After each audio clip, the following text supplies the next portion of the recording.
So as a scholar who travels the Islamic world, you see many stories, many people. So what do you think is the biggest problem of the Muslim youth right now, and how do you think we can overcome it? I think the biggest problem with the Muslim youth is perception of Islam itself. Yes. In my observation, there's been 4 major observations that are common across the Muslim world. A lot of young people feel that Islam is asking for too much, and they're not able to do it. That's number 1. Number 2, that they don't think, no matter how much they do, they're going to be good enough. Like Jannah is just way too expensive, and I'm just never going to be good enough. And the third observation is really scary. A lot of people feel like Islam is an old thing, and all the really good people lived a very, very long time ago, and we're never going to be good enough. And attached to that is the idea that we're just. It doesn't seem like Islam fits modern life. It belongs in old times, just like the good people were in old times. Islam itself belongs in old times. And then finally, a lot of young people feel that the laws of Islam, the ethics of Islam, the punishments of Islam are very harsh.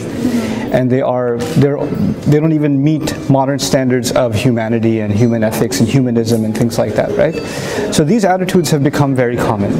Now, there's 2 things that have happened as a result. Either you have young people that are Muslim by name, but they don't really feel any attachment to Islam because these questions are not answered. Because when they ask these questions, they get in trouble. Like they're just told to do istighfar, or there's a jinn on them or something, And on the other hand, you've become youth who say, we don't need the answers to these questions. We're just going to follow Islam no matter what. And they become very extreme in their following of Islam, and they're not tolerant of any kind of questions. So 2 extremes are being created. One that wants nothing to do with Islam, and the other that says there's no room for questions in Islam. Who needs answers? We don't need answers anyway. And I feel that Allah gave us this book, لَعَلَّكُمْ تَعْقِلُونَ, so you can think.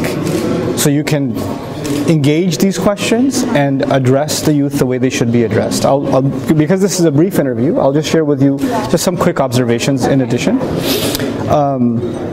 I feel that even though I have tremendous respect for scholars around the world, the language of our scholars is no longer the language of our youth.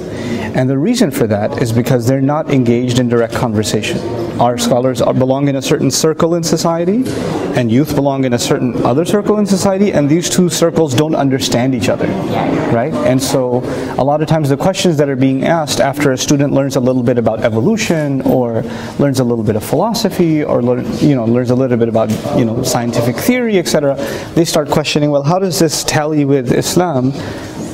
The scholarship on our side, because they're not versed in these sciences or this philosophy or this new age, scientific language, they just feel either they give inadequate answers, or they give answers that are almost like dismissing the question, right?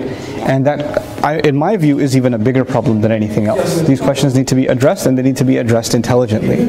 And so that, to me, is a huge problem of the youth. The last comment on this I'll say is that there's 2 things. There's extreme behavior, but before you talk about extreme behavior, you have to talk about extreme ideas, right? And a lot of times we find the behavior problematic when we don't realize that the behavior only exists because for a long time ideas have been brewed inside the mind.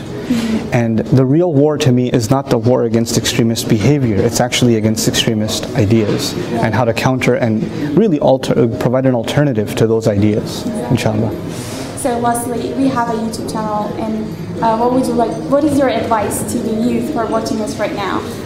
So my advice is just hang in there and keep your journey going. This religion asks you to be critical and open-minded and tolerant. Be accepting of other views, even if you don't find them agreeable at first. Just because I disagree with someone doesn't mean that I hate them. There are people, my teachers, so many of them, I disagree with them very passionately, but that doesn't mean anything. I still respect them to death. So this religion is about just open discourse and continuing to engage in your journey of learning. Don't stop learning. The other thing is, don't become obsessive. Whatever you do, do in moderation. Young people, when they get into something, they really get into something and they lose everything else. So keep a balance between different parts of your life, inshallah. I've got to get going, inshallah. Really nice. And I hope all the best for the YouTube channel and the youth efforts here, inshallah. It was a great honor for us. Yeah, you're welcome. Take care. Assalamu alaikum.